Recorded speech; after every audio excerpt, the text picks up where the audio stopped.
चलिए, पिछले क्लास में हम लोग बात किए थे आहार जाल तक।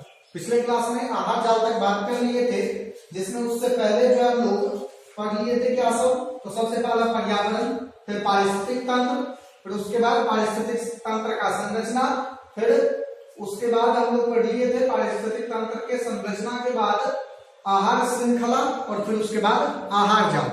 आज हम लोग शुरू करेंगे यहां से कोशी स्तर। कोशी स्तर से शुरू करेंगे। सबसे पहले हम लोग देखेंगे कि कोशी स्तर है क्या। कोशी स्तर क्या है, तो देखिए कोशी स्तर का अगर हम लोग बात करें तो होता क्या है कि जैसे आहार जाल है, जैसे यहाँ पर आई, जैसे अगर हम लोग किसी आहार जाल का बात करें, जैसे क्या है हरा पौधा, जैसे हरा पौधा है, फिर इसके बाद इस पर क्या है कि कोई हिरन निर्भर है अपने भोजन के लिए, फिर यहाँ पर क्या है इसके बाद इसके ऊपर बाघ है। अब देखिए ये जो हम लोग देख रहे हैं कि हरा पौधा फिर हिरन है फिर बाघ है, तो ये हरा पौधा फिर हिरन और फिर ये बाघ, ये अलग अलग कोशी स्तर है। ये क्या है कोशी स्तर, यही क्या ये एक स्तर है। देखिए ये आहार जाल का एक स्तर, ये पहला स्तर, ये दूसरा स्तर और ये तीसरा स्तर। ये जो आहार जाल जब आहार जाल या सॉरी आहार श्रृंखला जब हम लोग देखते हैं तो उस आहार श्रृंखला में अपना हर एक स्तर होता है। ये जो स्तर आहार श्रृंखला में हम लोग देखते हैं इसी को हम लोग कह देते हैं कोशी स्तर। या एक लाइन में अगर आप याद रखने के लिए बात कीजिए तो क्या है कि आहार श्रृंखला में पाए जाने वाले विभिन्न स्तर को कोशी स्तर कहा जाता है। अब देखिए क्या बोले, आहार श्रृंखला में पाए जाने वाले प्रत्येक स्तर को क्या कहेंगे कोशी स्तर कहेंगे। अब देखिए जो उत्पादक है, पिछले वीडियो में आपको बता दिया कि पिछले क्लास में आप लोगों से बात कर लिया गया था उत्पादक उपभोक्ता के बारे में। आप पीछे जाकर के देख सकते हैं कि क्या है उत्पादक उपभोक्ता, सारी चीज के बारे में बता दिया गया है। उत्पादक देखिए यहां पर क्या उत्पादक है, उत्पादक क्या है, उत्पादक क्या है, तो जो उत्पादन करेगा तो हरा पौधा उत्पादन किया, उत्पादक हिरन क्या है प्राथमिक उपभोक्ता, हिरन क्या है प्राथमिक उपभोक्ता, बाघ क्या है द्वितीयक उपभोक्ता, बाघ है द्वितीयक उपभोक्ता। ध्यान दीजिए जरा कि अगर हम लोग हरा पौधा का बात करें, हरा पौधा उत्पादक है तो ये कोशी स्तर का प्रथम स्तर है, या आप इसको प्रथम कोशी स्तर भी कहेंगे।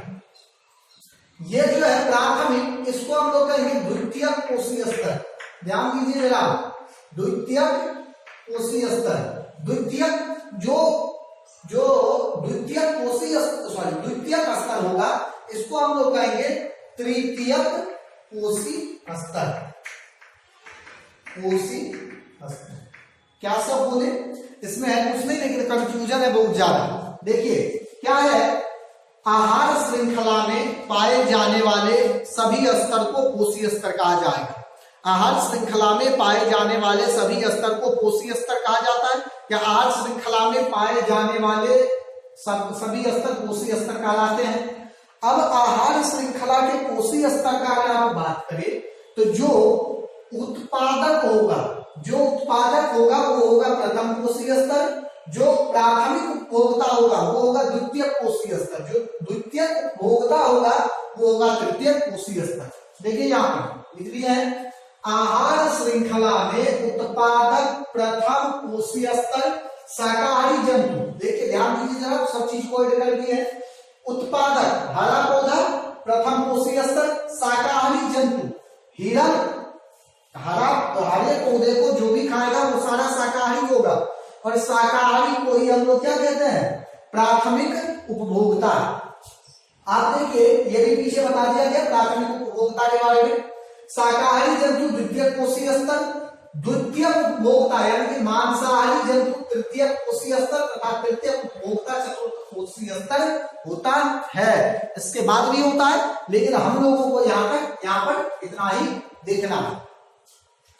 अब आप देखिए कि क्या है, अगर हम लोग बात करें परितंत्र का, तो कोई भी चीज जो परितंत्र में चल रहा है, मतलब स्थानांतरित हो रहा है, मूव कर रहा है एक जगह से दूसरी जगह। हम लोग देखे थे परितंत्र में क्या होता है कि जीव और उसका जो चारों तरफ का वातावरण है वो आपस में बहुत सारे चीजों का आदान प्रदान कर रहा है। तो ये जो आदान प्रदान होता है इसका कुछ ये तरीका है कि कुछ चीज ऐसा है जो अगर एक बार मूव कर गया तो फिर लौट के नहीं आएगा, यानी कि वो अगर वहां से निकला तो वो वहां खत्म होगा, वो वहां कुछ समय बाद क्या होता है, खत्म हो जाता है, लेकिन कुछ चीज फिर से घूम के आता है। जैसे आप बात कर लीजिए ऊर्जा का अगर हम लोग बात कर ले ऊर्जा तो ऊर्जा क्या होगा कि अगर ये किसी जीव से निकल करके, पहले जीव से निकल करके किसी दूसरे जीव में पहुंच गया, तो फिर ये यहां से यहां पहुंचना इसका क्या है, मुश्किल है। अब देखिए इसका फॉर्म अलग हो सकता है, इसका फॉर्म अलग होगा, ये कभी भी उसी फॉर्म में वहां नहीं आएगा।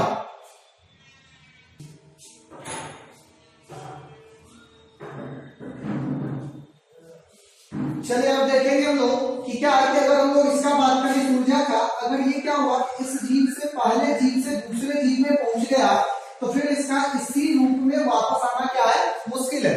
ये आएगा, आ सकता है, लेकिन क्या होगा कि फिर से उसी रूप में, या फिर मैक्सिमम चांस ये है कि ये नहीं आएंगे, लेकिन अगर आता है तो फिर उसका रूप क्या होगा, बदला हुआ रहेगा। इसके क्या है, देखिए परितंत्र में ऊर्जा का प्रवाह हमेशा एक पथीय होता है, यूनिडायरेक्शनल, एक ही दिशा में वो क्या करेगा, हमेशा मूव करता है। लेकिन कुछ चीज ऐसा है, जैसे आप ले लीजिए O2, N2, ये सब ऑक्सीजन, नाइट्रोजन, सारा, ये सब क्या होता है, ये बहुदिशीय प्रवाह होता है। इसका क्या होगा, ये बहुदिशीय प्रवाह होता है। कहने का मतलब कि ये क्या होगा कि एक तरफ से जाएगा, फिर दूसरे तरफ से उसी फॉर्म में क्या होगा, वापस आ जाता है। ये याद रखना है दो चीज, ऊर्जा का प्रवाह हमेशा एक पथीय होगा, और दूसरा क्या देखे, दूसरा ये कि बाकी जो अजैविक पदार्थ होगा वो सारा क्या होगा, उसका प्रवाह बहुदिशीय होता है। चलिए आ जाते हैं हम लोग अब यहाँ ऊर्जा के प्रवाह।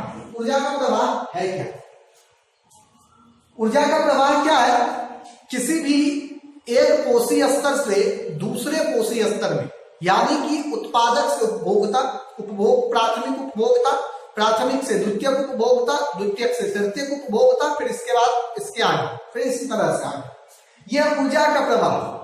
लेकिन क्या है कि ये जो ऊर्जा का प्रवाह होता है इस तरह से, ये जो ऊर्जा का प्रवाह इस तरह से हो रहा है, इसमें हमेशा केवल 10% ऊर्जा का ही उपयोग होता है, केवल 10% ऊर्जा ही, यहां देखिए 10% ऊर्जा ही क्या होगा, एक कोशीय स्तर से किसी दूसरे कोशीय स्तर तक पहुंचेगा।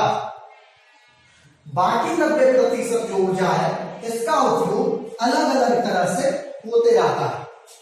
अगर हम लोग, यानी कि आप इस तरह से बात को समझिए कि अगर हम लोग बात कर लेते हैं किसी भी कोशीय स्तर पर, जैसे हम लोग अगर बात कर ले कि हम लोग अगर किसी घास में 10,000 कैलोरी ऊर्जा है, अगर क्या है, किसी भी घास में 10,000 कैलोरी ऊर्जा है, तो ये क्या होगा कि इस घास को खाने वाले जीव में इस ऊर्जा का केवल 10% ही जाएगा। कहने का मतलब 1,000 कैलोरी ऊर्जा ही क्या होगा, जाएगा। फिर इस जीव को या जो भी जीव खाएगा वहां केवल 100 कैलोरी ऊर्जा जाएगा। इसके बाद फिर केवल 10 कैलोरी ऊर्जा ही पहुंचेगा। इसी तरह से चलता है, ये याद रखना। ऊर्जा के प्रवाह में एक बात ये याद रखना है कि ये क्या है, हमेशा केवल 10% ऊर्जा ही स्थानांतरित होगा, बाकी 90% ऊर्जा का उपयोग किया जाता है। अब देखिए इसके बाद आता है जैव आवर्धन। क्या है? जैव आवर्धन। देखिए होता क्या है कि कोशीय स्तर बढ़ता है जैसे जैसे, देखिए यहां देखिए, ध्यान दीजिए, क्या है कि कोई हरा पौधा इस तरह से, कोई हरा पौधा, इसको कोई भी हिरण छोड़िए, अभी लोग बात कर लेते हैं टिड्डा, फिर इस टिड्डा को खाया मेढक, मेढक को खाएगा सांप, और फिर इस सांप को खा गया बाज। इस तरह से देखिए, हरा पौधा को टिड्डा, टिड्डा को मेढक, मेढक को सांप, सांप को बाज। ये जो आया है ये हरा पौधा आपने भोजन का निर्माण किया है, तो इसके शरीर में कुछ ना कुछ, यानी कि ये जो हरा पौधा है, यहाँ पर कुछ ना कुछ रासायनिक पदार्थ होगा। अब ये टिड्डा अगर इसको खा रहा है तो ये रासायनिक पदार्थ यहाँ है। अब ये मेढक अगर इस टिड्डे को खा रहा है तो ये जो रासायनिक पदार्थ है, यहाँ पर हम लोग नहीं लिखेंगे, इसके बाद ये रासायनिक पदार्थ फिर मेढक में, फिर इसके बाद ये कहा सांप में, फिर इसके बाद ये कहा रासायनिक पदार्थ बाज में। ध्यान दीजिए जरा कि इस हरे पौधे में इसका केवल खुद का रासायनिक पदार्थ था, लेकिन अगर हम लोग इस टिड्डा का बात करें तो इस टिड्डा में इस हरा पौधा का भी रासायनिक पदार्थ आया और इस टिड्डा का खुद भी था। अब इस मेढक को जो खाया उसमें इस दोनों का रासायनिक पदार्थ आया और इसका पहले भी था। अब सांप में इस तीनों का, फिर इस बाज में इस चारों। ये जो हर कोशीय स्तर में हम लोग देख क्या रहे हैं कि हर कोशीय स्तर में ये रासायनिक पदार्थ का जो प्रक्रिया है, रासायनिक पदार्थ के आने का प्रक्रिया, ये क्या होता है कि हर कोशीय स्तर पर ये रासायनिक पदार्थ बढ़ते जाता है। हर कोशीय स्तर के जीव में, मतलब अगले कोशीय स्तर के जीव में रासायनिक पदार्थ जो है उसका मात्रा बढ़ रहा है, यही कहलाता है जैव आवर्धन। ये क्या है? जैव आवर्धन। ध्यान दीजिए, क्या विभिन्न रासायनिक पदार्थ का एक आहार श्रृंखला से अगले आहार श्रृंखला में स्थानांतरित होने की प्रक्रिया जैव आवर्धन कहलाता है। जितना भी रासायनिक पदार्थ है वो अगर अगले कोशीय स्तर में जाकर के संचित होता है, इसी को हम लोग कह देते हैं क्या? जैव आवर्धन। इसी को क्या कहेंगे? जैव आवर्धन।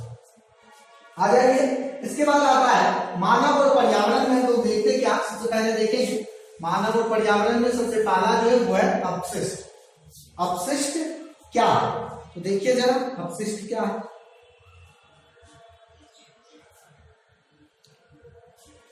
अगर हम लोग बात करें अपशिष्ट का तो ये क्या है, हम लोग जितना भी काम करते हैं, हम लोग जो भी काम करते हैं उस काम में कुछ ना कुछ जो है अनावश्यक पदार्थ बाहर आता है।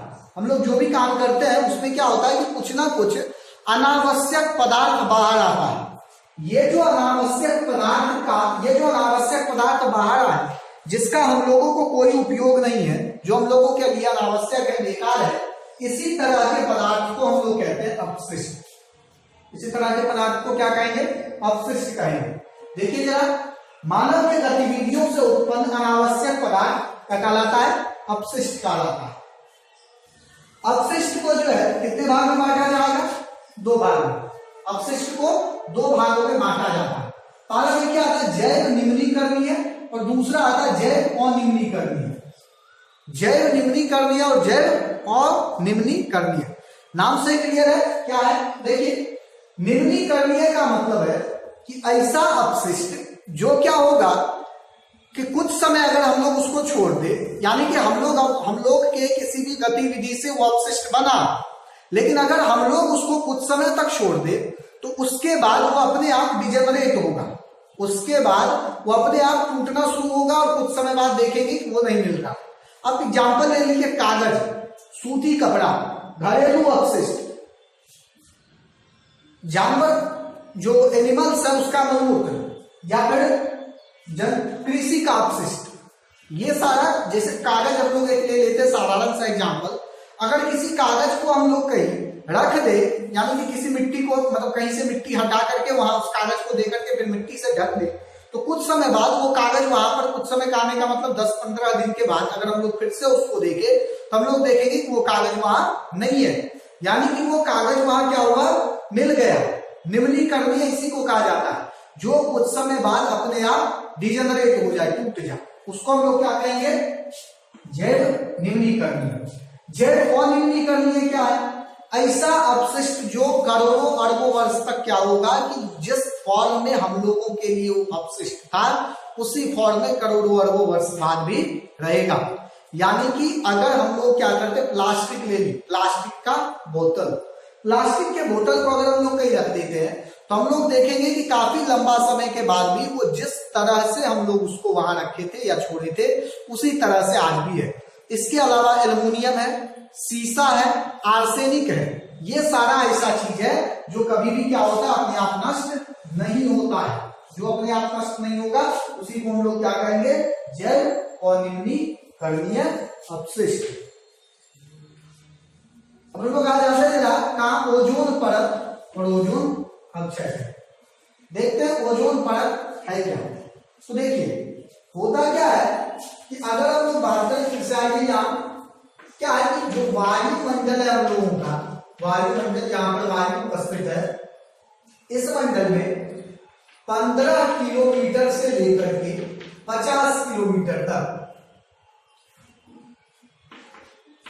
15 किलोमीटर से लेकर के 50 किलोमीटर तक क्या होता है कि ये जो क्षेत्र है 15 से 50 किलोमीटर का क्षेत्र, यहां पर O3 का एक परत रहता है। ऑक्सीजन का 3 अणु, ऑक्सीजन का 3 परमाणु क्या है, ऑक्सीजन का 3 परमाणु मिलकर के एक परत का निर्माण करता है।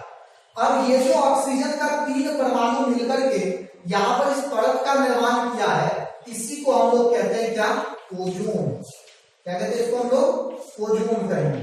ध्यान दीजिए जरा, क्या है, वायुमंडल के 15 से 50 किलोमीटर जो वायुमंडल है वहां से अगर हम लोग वहां जाए तो उसके 15 किलोमीटर से 50 किलोमीटर तक O3 यानी कि ऑक्सीजन अणु का, सॉरी ऑक्सीजन का 3 परमाणु, ऑक्सीजन का 3 परमाणु एक साथ मिलकर के एक परत का निर्माण करता है। उसी परत को कहा जाता है ओजोन परत। उसी को क्या कहेंगे, ओजोन परत।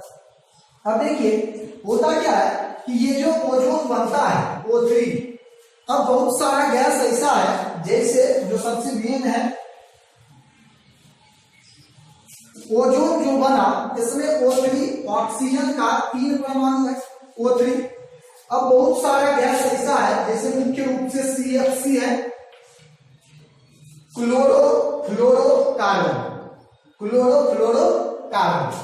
ये जो CFC है, क्लोरोफ्लोरोकार्बन, ये करता क्या है, ये जो O3 का जो नेटवर्क है, O3 का जो परत बना हुआ है, इसको ये क्या करता है कि O2 एवं O में बदल देता है। ऑक्सीजन 2 और ऑक्सीजन परमाणु, एक अणु और दूसरा परमाणु में क्या करेगा, इसको बदल देगा। ये जो प्रक्रिया है जिसमें O3 जो है टूट करके O2 और O का निर्माण कर देता है, इसी को हम लोग कहते हैं क्या, ओजोन अपक्षय।